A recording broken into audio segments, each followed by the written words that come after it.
Hello बच्चों, तो आज की क्लास में हम पढ़ने वाले हैं वेलोसिटी टाइम ग्राफ। तो लास्ट क्लास में आप लोगों ने क्या पढ़ा था? लास्ट क्लास में हमने पढ़ा था distance time graph. Distance time graph में हमने क्या देखा था कि जो डिस्टेंस टाइम ग्राफ होता है उसमें एक्स एक्सिस पर लेते हैं टाइम, थोड़ा सा हम रिवाइज कर लेते हैं जल्दी से, और वाई एक्सिस पर क्या लेते हैं हम? डिस्टेंस। ठीक, और इसका स्लोप जो भी आता है वो आपको क्या देता है? ग्राफ का जो भी स्लोप आता है वो देता है आपको स्पीड। ठीक, तो स्पीड इज इक्वल टू, आपको फॉर्मूला पता है, speed is equal to distance over time, distance divided by time. इसीलिए ये जो स्लोप होता है वो क्या देता है? इस फॉर्मूले से याद रखिएगा कि डिस्टेंस डिवाइडेड बाय टाइम, तो आपका आ जाएगा स्पीड। ये जो स्लोप देगा वो आपको क्या देगा? स्पीड बताएगा। ठीक, और इस स्लोप निकालने के लिए क्या फॉर्मूला सीखा था हमने? स्लोप निकालने के लिए क्या फॉर्मूला सीखा था? देखिए, स्लोप क्या देता है आपको? बताता है स्पीड। ओके, और फॉर्मूला क्या था? स्लोप कैसे निकालेंगे? स्लोप बराबर होता है आपका वाई एक्सिस के डायमेंशंस और डिवाइडेड बाय एक्स एक्सिस की डायमेंशंस। ठीक है, तो आपका क्या होता था? याद रखने के लिए आपको बताया था कि हमेशा याद रखिए y डिवाइडेड बाय x। ये याद रखने के लिए, मोटा मोटा याद रखने के लिए y डिवाइडेड बाय x पर होता क्या है? Delta y over delta x। मतलब y की जो डायमेंशंस है y2 minus y1 divided by x2 minus x1, और y पर क्या होता है हमारा? y पर डिस्टेंस होता है और x पर हमारा होता है टाइम। इसीलिए स्लोप जो देता है वो हमें क्या देता है? स्पीड। स्लोप जो बताता है वो स्पीड बताता है। किस ग्राफ में? किस ग्राफ में? डिस्टेंस टाइम ग्राफ में। ठीक है, इतना आपको रिकॉल हो गया कि हमने लास्ट क्लास में सब पढ़ा था डिटेल में, और एग्जाम्पल्स भी देखे थे। आज हम पढ़ने वाले हैं velocity time graph. Velocity time graph, तो उसी तरह से देखते हैं। तो लास्ट क्लास में बेटा बताया था स्लोप निकालना। ठीक, तो पहले स्लोप ही देख लेते हैं कि स्लोप क्या है इसमें। वेलोसिटी टाइम ग्राफ में स्लोप क्या देगा? मान लीजिए ये कोई ग्राफ है, इसके डायमेंशन, इसमें क्या होता है? एक्स एक्सिस पर लेते हैं टाइम, ठीक है, और y एक्सिस पर यहां पर क्या आ जाता है? वेलोसिटी टाइम ग्राफ है, इसीलिए y एक्सिस पर आ जाता है वेलोसिटी। अच्छा बच्चों, अब आप ये भी क्वेश्चन पूछेंगे कि मैम ऐसा क्यों कि टाइम हमेशा x एक्सिस पर, टाइम हम y एक्सिस पर भी तो ले सकते थे। नहीं बेटा, ये आपने कभी ग्राफ पढ़ा हो, मैथ्स में पढ़ाया जाता है कि x एक्सिस पर वो वेरिएबल लिया जाता है जो इंडिपेंडेंट हो। ठीक है, टाइम किसी पे डिपेंड नहीं कर रहा, पर जो y एक्सिस पर लिया जाता है वो डिपेंड करता है x एक्सिस की वैल्यूज पर। मान लीजिए, मतलब देखिए, टाइम तो बढ़ता जा रहा है, 10 सेकंड हो गया, 20 सेकंड हो गया, 30 सेकंड हो गया, 40 सेकंड हो गया, डिपेंड है किसी पर? नहीं ना, वो बढ़ता जा रहा है। पर इस अभी वेलोसिटी वाला पढ़ेंगे, लेकिन डिस्टेंस वाले में भी डिस्टेंस या वेलोसिटी जो भी आप एक्स एक्सिस पर लेंगे वो टाइम के साथ बढ़ रही है। ठीक, हम ये देखेंगे 10 सेकंड में इतनी वेलोसिटी हो गई, 20 सेकंड में इतनी वेलोसिटी हो गई। ठीक है, तो हम y एक्सिस पर वो वैल्यूज लेते हैं जो कि डिपेंड होती हैं। ठीक है, और ये x एक्सिस पे कौन सी वैल्यूज लेते हैं? जो इंडिपेंडेंट होती है। ठीक है, तो इसलिए समझ में आया कि हम x एक्सिस पर टाइम क्यों लेते हैं हमेशा। तो अब आ जाते हैं हम अपने टॉपिक पर, वेलोसिटी टाइम ग्राफ। मान लीजिए कोई ग्राफ है आपका, ठीक है, ये आपका कोई ग्राफ है, इसमें आपकी ये वैल्यूज दे रखी है। x एक्सिस पर हमने क्या लिया? टाइम, और y एक्सिस पे क्या लिया? वेलोसिटी। ठीक है, अब मान लीजिए ये आपका ग्राफ बन के आ गया, तो स्लोप निकालना तो याद होगा आपको, याद है ना? कैसे निकालेंगे? तो निकाल के देखते हैं। मान लीजिए इन दो पॉइंट पर आपको स्लोप निकालना है। ठीक, स्लोप बताना है। बताइए बच्चों, इन दो पॉइंट पर क्या स्लोप होगा? मैंने आपसे पूछा, अब आप खुद निकाल के देखिएगा। ठीक है, बाद में मेरा देखेंगे, पहले पॉज करके खुद निकाल के देखिए कि आप निकाल पाते हैं या नहीं। ठीक, तो इन दो पॉइंट पर आपको स्लोप निकालना है। कैसे निकालेंगे? ये पॉइंट का y एक्सिस पर, ये पॉइंट का y एक्सिस पर वैल्यू क्या है? देखिए, y एक्सिस पर वैल्यू देखेंगे ये वाला पॉइंट का। ठीक, y एक्सिस पर वैल्यू देखेंगे, ये y एक्सिस पर वैल्यू, तो ये वाला हो गया, ये वाला हो गया, ये y2 और ये y1, इसके सामने y1। ठीक है, समझ में आया? जिन दो पॉइंट के बीच में निकालना होता है, लास्ट क्लास में अच्छे से हमने सीखा था स्लोप निकालना। जिन दो पॉइंट के बीच में निकालना होता है, इन दो पॉइंट के बीच में आपको स्लोप निकालना है। तो आप क्या करेंगे? y2 ये वाला पॉइंट, y1 y एक्सिस पर ये वाला पॉइंट। अब इन्हीं पॉइंट का x एक्सिस पर क्या डायमेंशन है ये देखना है।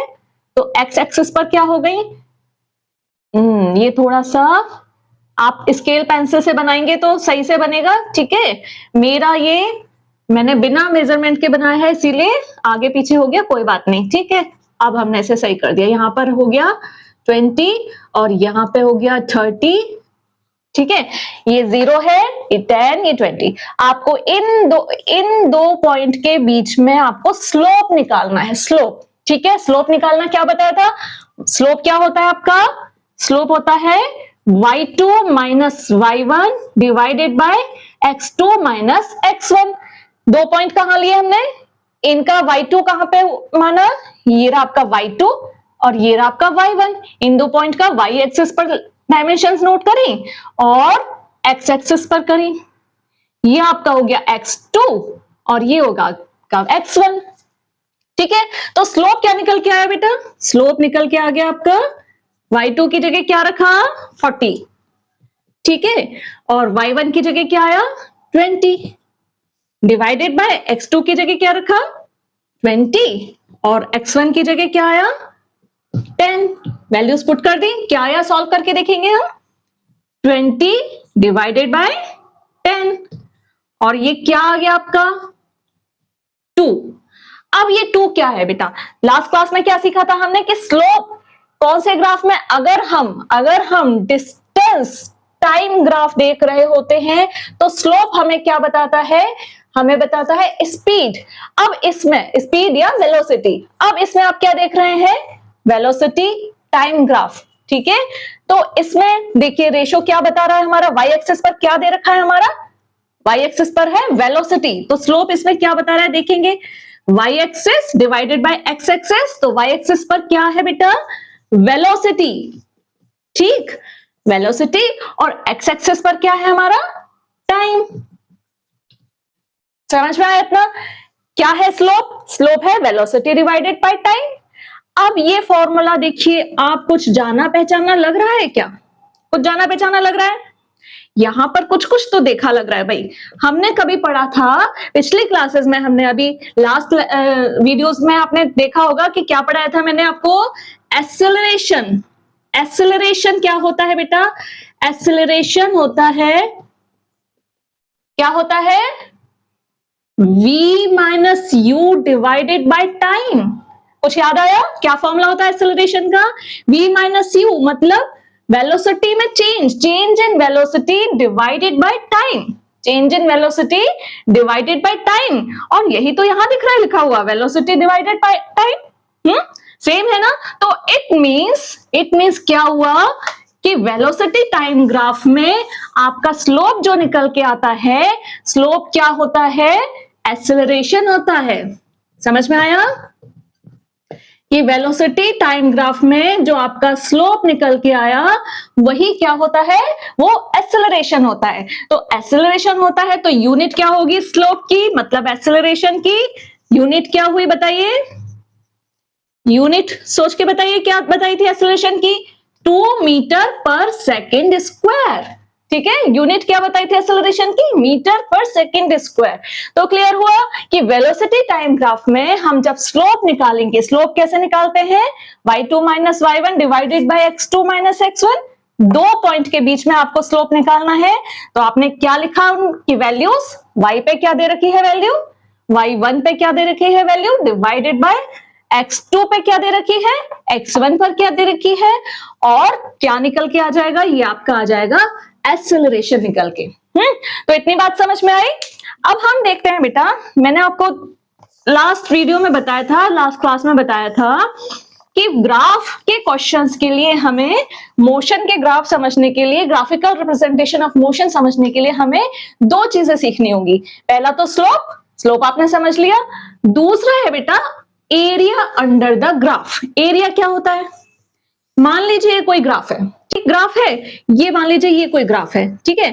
अब एरिया अंडर द ग्राफ क्या होता है, एरिया अंडर द ग्राफ का मतलब क्या होता है बेटा, तो एरिया अंडर द ग्राफ का मतलब होता है कि ये जो ग्राफ है आपका, इसके अंडर मतलब इसके नीचे नीचे का पूरा एरिया। एरिया कैसे निकालेंगे, अब एरिया निकालने के लिए आपने डाला एक परपेंडिकुलर, मतलब हमें इतना पूरा एरिया चाहिए ना, ये पूरा एरिया चाहिए, ये पूरा एरिया चाहिए, ठीक, ये एक्स एक्सिस, ये वाई एक्सिस, ये ग्राफ था हमारा, इसके नीचे नीचे का पूरा आपको एरिया बताना है।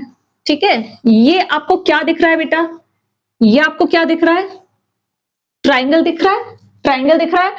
अब ट्राइंगल का एरिया सब बच्चों को पता है, क्या होता है ट्राइंगल का एरिया, क्या होता है बताइए, होता है हाफ बेस इनटू हाइट। ठीक है, ये हो गया आपका एरिया, तो यही आपका ग्राफ का एरिया हो गया, जो भी शेप आपकी बन रही है। अब मान लीजिए कि आपका ग्राफ ऐसा आता है, अब आप कहेंगे कि मैडम ये तो ट्राइंगल था, ठीक है समझ में आ गया कि ट्राइंगल का एरिया जो है वही ग्राफ का एरिया हो गया। अब मान लीजिए ऐसा ग्राफ आ रहा है, ठीक, ऐसा ग्राफ आ रहा है, तब क्या करेंगे, क्या करेंगे, वही करेंगे, परपेंडिकुलर डाला। अब एरिया क्या है, ये क्या बन रही है, क्या शेप बन रही है, ये शेप बन रही है बेटा आपकी रेक्टेंगल। रेक्टेंगल का एरिया सबको पता है, क्या होता है रेक्टेंगल का एरिया, रेक्टेंगल का एरिया क्या होता है, लेंथ इनटू ब्रेथ। ठीक है, एल इनटू बी, ये एरिया निकाल लेंगे आप रेक्टेंगल का, और आपका किसका एरिया निकल जाएगा, आपका निकल आएगा area under the graph, area under the graph. ठीक है, ये चीज समझ में आई कि एरिया अंडर द ग्राफ कैसे निकालेंगे। अब आप पूछेंगे कि एरिया अंडर द ग्राफ होता क्या है भाई, एरिया अंडर द ग्राफ से हमें क्या निकलता है बेटा। देखिए अभी हमने क्या सीखा था कि स्लोप से हमें क्या पता चला, अगर वेलोसिटी टाइम ग्राफ दे रखा है तो वेलोसिटी टाइम ग्राफ या स्पीड टाइम ग्राफ, स्पीड और वेलोसिटी में डिफरेंस आपको पता होगा, दोनों का मैग्नीट्यूड सेम ही होता है। अगर डायरेक्शन इन्वॉल्व है मोशन में तो हम यहाँ वेलोसिटी लिखेंगे, और अगर डायरेक्शन इन्वॉल्व नहीं है मोशन में तो हम यहाँ डिस्टेंस स्पीड लिखेंगे। ठीक है, समझ में आया स्पीड और वेलोसिटी में। तो वेलोसिटी टाइम ग्राफ में हमारा स्लोप क्या बताता है, हमारा स्लोप बताता है एक्सेलरेशन। स्लोप क्या बताता है, एक्सेलरेशन।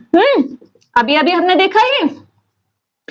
और वेलोसिटी टाइम ग्राफ में एरिया अंडर द ग्राफ क्या बताता है, एरिया अंडर द ग्राफ बताता है आपका डिस्प्लेसमेंट। क्या बताता है, डिस्प्लेसमेंट, डिस्प्लेसमेंट और डिस्टेंस, और डिस्टेंस।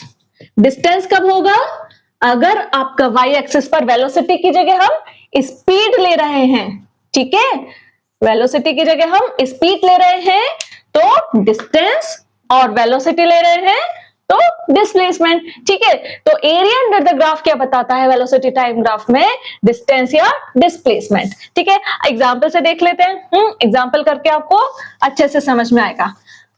अब मान लीजिए कि बेटा ये वाला ग्राफ है आपका, ठीक है, यहां तक दे रखा है आपको, स्लोप का तो क्या देख लिया, समझ लिया।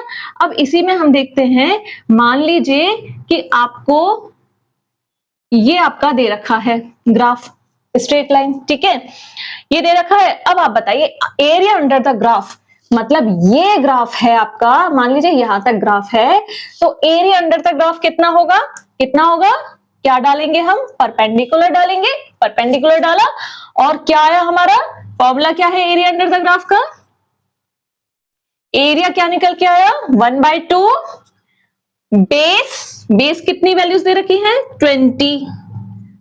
20 इंटू हाइट कितनी वैल्यू दे रखी है, देखिए वाई एक्सिस पर वैल्यू देखिए 40। तो ये क्या आपका आ गया निकल के बेटा, ये 20 और ये 40 निकल के क्या आया आपका, 10 इंटू 40 इज इक्वल टू 400। अब ये बताइए कि हमने एरिया क्या निकाल के दे रहा था, हमें क्या दे रहा था, डिस्प्लेसमेंट। तो यूनिट क्या होगी एरिया की, इसकी डिस्प्लेसमेंट की जो हमने एरिया निकाला वही क्या है हमारा डिस्प्लेसमेंट, और यूनिट क्या होती है इसकी, मीटर, 400 मीटर, 400 मीटर। अब बच्चों ये गलती भी बहुत बच्चे कर देते हैं कि यूनिट में क्या कर देते हैं कि हमने एरिया निकाला है तो एरिया की यूनिट क्या होती है, मीटर स्क्वायर होती है, तो यहां लगा देते हैं मीटर स्क्वायर। नहीं बेटा, ये ध्यान रखिएगा कि हमें यहाँ पे एरिया नहीं निकालना, खाली हमें एरिया अंडर द ग्राफ निकालना है, और एरिया अंडर द ग्राफ हमारा है डिस्प्लेसमेंट। ठीक है, ये हमारा डिस्प्लेसमेंट निकल के आया, तो ये डिस्प्लेसमेंट की यूनिट मीटर, मीटर। रिमेंबर, यहाँ पे आप एरिया अंडर द ग्राफ निकालेंगे, यहाँ एक्स और वाई की डायमेंशंस लेके इस तरह से हमें, क्योंकि ये हमारा है टाइम और ये है हमारा वेलोसिटी, वेलोसिटी टाइम ग्राफ में, वेलोसिटी टाइम ग्राफ से निकाल के हमने क्या निकाला, एरिया निकाल के हमने निकाला डिस्प्लेसमेंट, इसीलिए डिस्प्लेसमेंट की यूनिट होगी मीटर। अंडरस्टैंड? तो हमने क्या सीखा अभी तक? अभी तक हमने क्या सीखा कि वेलोसिटी टाइम ग्राफ में स्लोप क्या देता है? वेलोसिटी टाइम ग्राफ में, वेलोसिटी टाइम ग्राफ में स्लोप बताता है, क्या बताता है? एक्सेलरेशन। क्या बताता है? एक्सेलरेशन। और एरिया क्या बताता है? एरिया क्या बताता है? इस ग्राफ का एरिया क्या बताता है? क्या बताता है? डिस्प्लेसमेंट या डिस्टेंस, डिस्प्लेसमेंट, या फिर आप कह सकते हो डिस्टेंस। समझ में आया कि डिस्टेंस कब होता है और डिस्प्लेसमेंट कब होता है? अगर डायरेक्शन इन्वॉल्व है तो डिस्प्लेसमेंट और वेलोसिटी होगा, और अगर डायरेक्शन इन्वॉल्व नहीं है तो डिस्टेंस और स्पीड होगा। ठीक, इतनी बात अच्छे से समझ में आई। अच्छा, अब एक एग्जांपल बेटा हम दूसरा ऐसे वाले ग्राफ का भी देख लेते हैं, जिसमें आपका ग्राफ इस तरह से आएगा। ठीक है, मान लीजिए आपका ये ग्राफ आया है, ये ग्राफ आया, तो आपका क्या होगा एरिया बेटा? क्या होगा एरिया इसमें? एरिया क्या हो जाएगा? 20 into length into breadth, L into b, क्या आ गया? 40, और एरिया इस वाले ग्राफ में आ जाएगा आपका 800। और ये एरिया ही क्या है? डिस्प्लेसमेंट, डिस्प्लेसमेंट, और इसकी यूनिट क्या होगी? यूनिट क्या होगी? मीटर। समझ में आया? ठीक, और स्लोप की यूनिट, स्लोप क्या निकाल के देता है आपका? स्लोप क्या देता है आपका? एक्सेलरेशन। तो एक्सेलरेशन की यूनिट क्या होगी? मीटर पर सेकंड स्क्वायर। ठीक है, इतनी बात समझ में आई अच्छे से। अब हम कुछ ग्राफ्स जो मैंने आपको लास्ट क्लास में भी बताए थे, वो ग्राफ्स देख लेते हैं। वही ग्राफ्स आपको इसमें अच्छे से समझ में आ जाएंगे। देखिए, पहला ग्राफ क्या बताया था कि अगर आपका ग्राफ ऐसा है, ऐसा अगर आपके पास ग्राफ है जो कि स्ट्रेट लाइन, इस तरह से स्ट्रेट लाइन, ओरिजिन से जाता हुआ स्ट्रेट लाइन, ठीक है, तो ये मतलब है आपका यूनिफॉर्मली एक्सेलरेटेड, मतलब एक्सेलरेशन। स्लोप क्या देता है आपका? एक्सेलरेशन देता है, तो ये एक्सेलरेशन यूनिफॉर्मली एक्सेलरेटेड है। यूनिफॉर्मली एक्सेलरेटेड मतलब कि एक सा मतलब क्या होता है बेटा? यूनिफॉर्मली एक्सेलरेटेड मतलब आपका 10 सेकंड में एक्सेलरेशन, अगर 10 सेकंड में ये एक्सेलरेशन बता रहा है ना स्लोप, 10 सेकंड में एक्सेलरेशन इतना है, ठीक है, 20 सेकंड में एक्सेलरेशन उतना ही होगा, 30 सेकंड में एक्सेलरेशन उतना ही होगा। ठीक, एग्जांपल से देख लेते हैं। अगर आपको ऐसे समझ में नहीं आ रहा तो हम इस एग्जांपल से देखते हैं। मतलब देखिए, 10 सेकंड में एक्सेलरेशन कितना है, यहाँ पे देखिए कितना एक्सेलरेशन निकालेंगे, हम स्लोप निकालेंगे, क्या आएगा एक्सेलरेशन? यहां पर कितना acceleration? y2 minus y1 20 minus 0, x2 minus x1 10 minus 0। Acceleration कितना आया? 20 डिवाइडेड बाय 10, 2 मीटर पर सेकंड स्क्वायर। ठीक है, यहां से यहां तक। अब अगर हम एक्सेलरेशन देखें यहां से यहां तक, तो कितना आएगा एक्सेलरेशन? देखिए, यहां से यहां तक मतलब 40 और 20, y2 40, y1 minus 20 divided by x2 क्या है आपका? 20 माइनस x1 क्या है? 10। अच्छे से समझ में आ गया होगा ना? अब तो कैसे निकालते हैं एक्सेलरेशन? क्या आया यहां पर? 20 डिवाइडेड बाय 10। तो क्या दिखा बेटा आपको? एक्सेलरेशन यहां से यहां तक चलने में भी सेम एक्सेलरेशन, यहां से यहां तक चलने में भी सेम एक्सेलरेशन। ठीक है, मतलब पूरी जर्नी में अगर आपका एक्सेलरेशन सेम है तो आपका ग्राफ कैसा आएगा?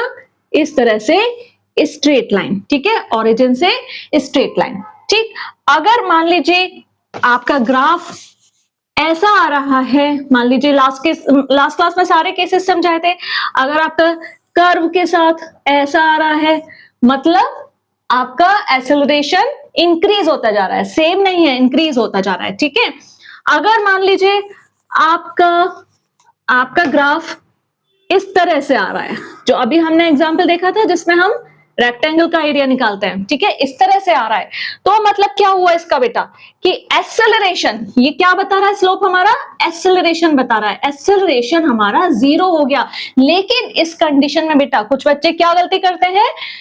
इस कंडीशन में एक्सेलरेशन जीरो का मतलब आपका ये नहीं है कि आप वहीं खड़े हो गए, हाँ खड़े नहीं हुए। अभी हमने जो इससे पहले वाला देखा था, हमने जब देखा था डिस्टेंस टाइम ग्राफ देखा था, तब हमारा स्पीड जो आ रही थी वो जीरो, अगर स्पीड आ रही थी जीरो, अगर बेटा स्पीड जीरो हो जाएगी इट मींस हमारा हम स्टॉप हो गए, ठीक है। स्पीड अगर जीरो है तो हम मतलब खड़े हो गए, ठीक है, कोई मोशन नहीं है। लेकिन एक्सेलरेशन जीरो का क्या मतलब है कि कार हमारी, अगर कोई व्हीकल है, हमारा कोई ऑब्जेक्ट है, वो चल रहा है तो उसमें एक्सेलरेशन जीरो हो गया, मतलब जिस स्पीड से चल रहा है वो उसी स्पीड से चलता रहेगा। एक्सेलरेशन जीरो हो गया, स्पीड चेंज नहीं हो रही है, ठीक है, स्पीड चेंज नहीं हो रही है। पर इसका मतलब ये नहीं है कि कार रुक गई, आप रुक गए, ये नहीं है इसका मतलब, ठीक है। तो समझ में आया अच्छी तरह से? तो इस ग्राफ का मतलब भी समझ में आया। अब एक ग्राफ आपने देखा था बेटा कि ये वाला अगर इस तरह से ग्राफ आता है, मतलब आपका जो स्लोप है वो उल्टा हो गया, रिवर्स हो गया, यहाँ पे उल्टा हो गया, हमेशा ऐसे जाता है, अब उल्टा हो गया, मतलब नेगेटिव स्लोप। नेगेटिव स्लोप मतलब नेगेटिव एक्सेलरेशन। नेगेटिव एक्सेलरेशन क्या पढ़ाया था बेटा आपको? नेगेटिव एक्सेलरेशन, नेगेटिव एक्सेलरेशन का मतलब रिटार्डेशन, मतलब आपकी स्पीड, मतलब आपकी कार अगर आगे जा रही है तो एक्सेलरेशन नेगेटिव है, आप बढ़ आगे रहे लेकिन कोई एक फोर्स आपको पीछे धकेल रही है, मतलब अगर ब्रेक लगा दिए जाए तो उल्टा पीछे की ओर रुकती है ना कार, स्पीड आपकी स्लो होती है ना, कम होती है ना, तो वही आपका नेगेटिव एक्सेलरेशन कहलाता है, ठीक। तो आज की क्लास में आपको सब क्लियर हुआ होगा कि वेलोसिटी टाइम ग्राफ में स्लोप क्या बताता है? हमारा स्लोप बताता है एक्सेलरेशन और एरिया बताता है डिस्प्लेसमेंट और डिस्टेंस। तो ये दोनों ग्राफ आपको अच्छे से क्लियर हो गए होंगे। नेक्स्ट क्लास में हम कुछ एग्जांपल्स देखेंगे, ठीक है। और इसके बाद बेटा एक्सेलरेशन टाइम ग्राफ भी होता है, बट वो आपकी क्लास में नहीं है, वो आप 11th में जाके पढ़ोगे, ठीक है। तो नेक्स्ट क्लास में हम एग्जांपल्स देखेंगे, न्यूमेरिकल एग्जांपल सॉल्व करेंगे। तो तब तक के लिए पढ़ते रहिए, अपना ध्यान रखिए, बाय बाय।